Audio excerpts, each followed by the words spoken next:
धृतराष्ट्र ने उसे हल्के नशीले तत्वों से शांत किया ताकि वो उत्तेजित न हो, और सुबह होने से पहले ही 2 सहायकों के साथ उसे महल की ओर भेज दिया गया। वीरेंद्र, तू सोचता है तुझे हर युद्ध जीतने वाला हाथी मिला है। अब देख, तेरा वही साथी कैसे तुझे विनाश की ओर ले जाएगा।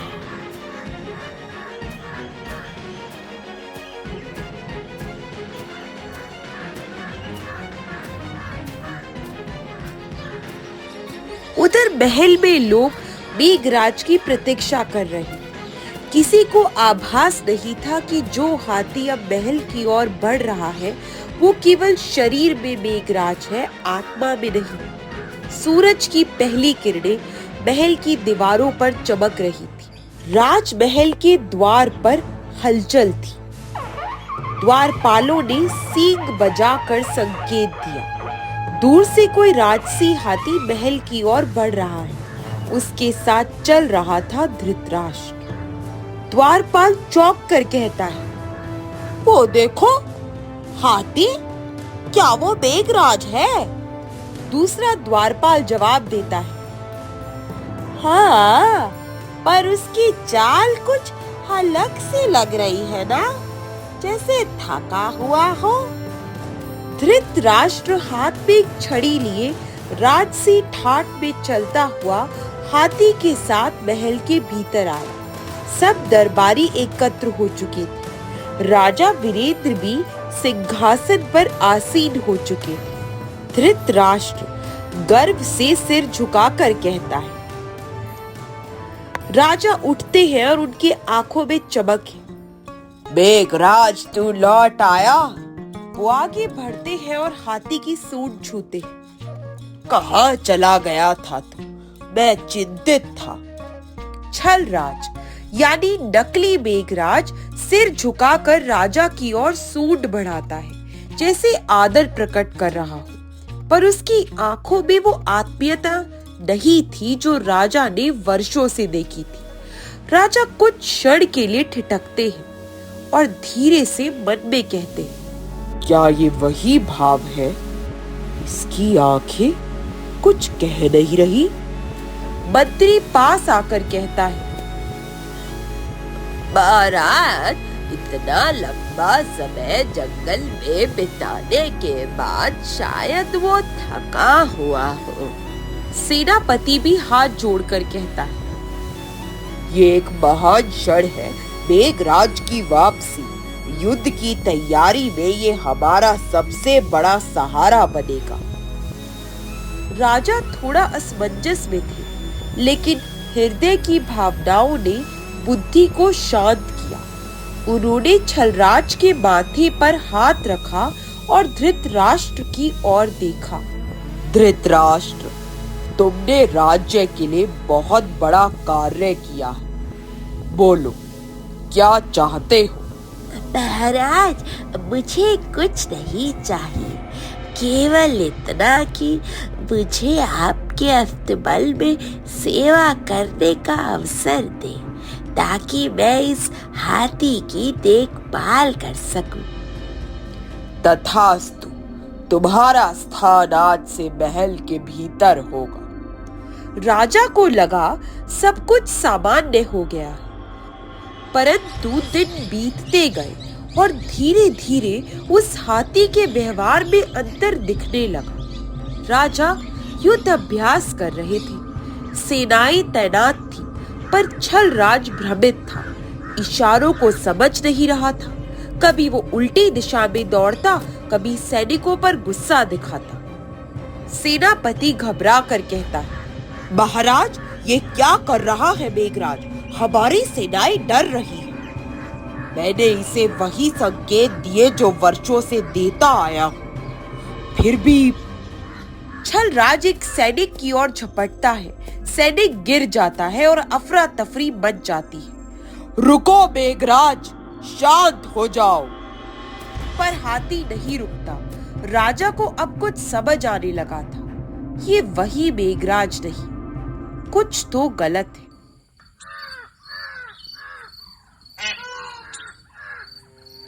राजा अकेले रात्रि में अपने राजमहल की बालकनी में सोच रहे हैं। मेघराज, तू कभी ऐसा नहीं था। तेरी चाल, तेरी आंखें, तेरा व्यवहार सब बदल गया।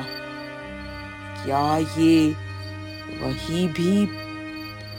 राजा की आंखों में संदेह जन्म ले चुका था और यहीं से आरंभ होती है सच्चाई की खोज।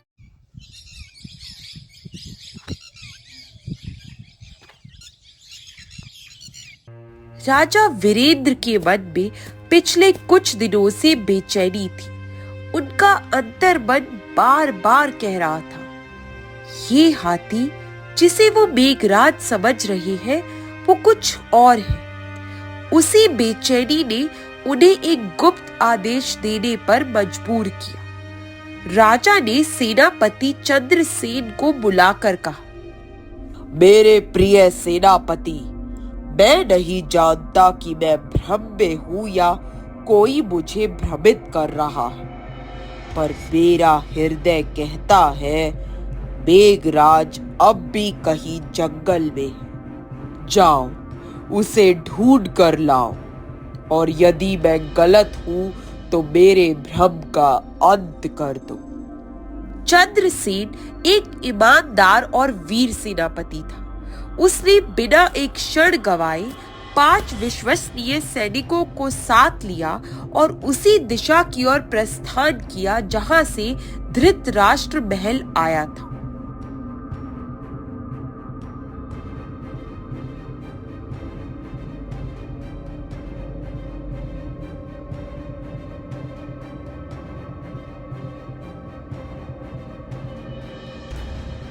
घना जंगल था और सांझ का समय। पक्षियों की चहचहाहट बंद पड़ चुकी थी, पर चंद्रसेन की आंखें सतर्क थी। उन्होंने झाड़ियों में कुछ विचित्र पैरों के निशान देखे, भारी हाथी के निशान जो कहीं एक स्थान पर रुक गए थे। एक सिपाही ने धीरे से कहा, सेनापति जी, यहाँ की जमीन नरम है। कोई भारी जीव यही रुका था, शायद लेटा भी। चंद्रसेन धीरे से आंख सिकोड़ते हुए कहते हैं, मेघराज।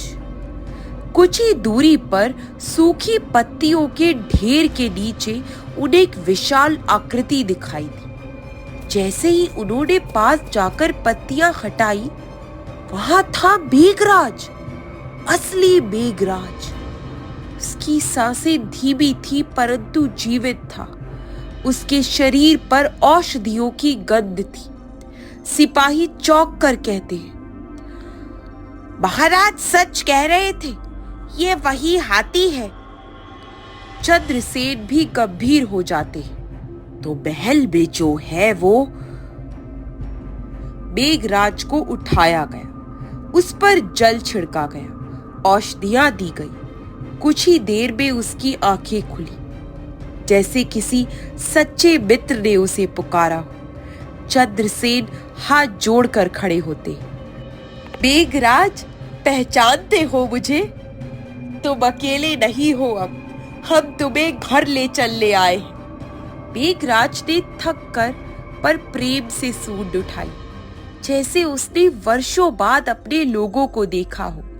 फिर उसने आसमान की ओर चिंगाड़ मारी, मानो वो घोषणा कर रहा हो, मैं लौट आया हूं।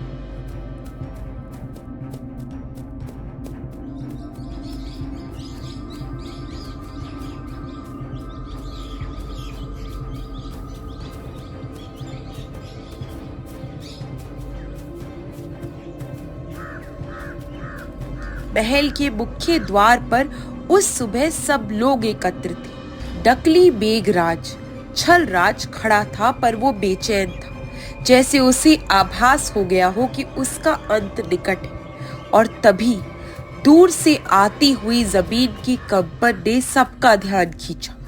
द्वारपाल चौंक कर कहते हैं, एक और हाथी? बद्री भी स्तब्ध हो जाता है। ये तो 2 हाथी। उनकी आंखें दूर झांकती हैं और जब वे देखते हैं चंद्रसेन को और उसके साथ अपने सच्चे मेघराज को तो उनकी आंखों में आंसू आ जाते हैं। मेघराज, तू जीवित है? वो छल राज के सामने आ खड़ा होता है। दोनों एक दूसरे को देखते हैं। एक की आंखों में सच्चाई है और दूसरे की आंखों में झिझक और घबराहट। छल राज पीछे हटने लगता है। मंत्री जी, सेनापति, ये सब मेरे साथ हुआ एक षड्यंत्र था। इस धृतराष्ट्र को पकड़ो और इस हाथी को उसके योग्य स्थान पर पहुंचाओ। धृतराष्ट्र भागने की कोशिश करता है पर सिपाही उसे पकड़ लेते हैं। उसका चेहरा अब घबराया हुआ है। उसकी आंखों में अब कोई योजना नहीं, सिर्फ पराजय।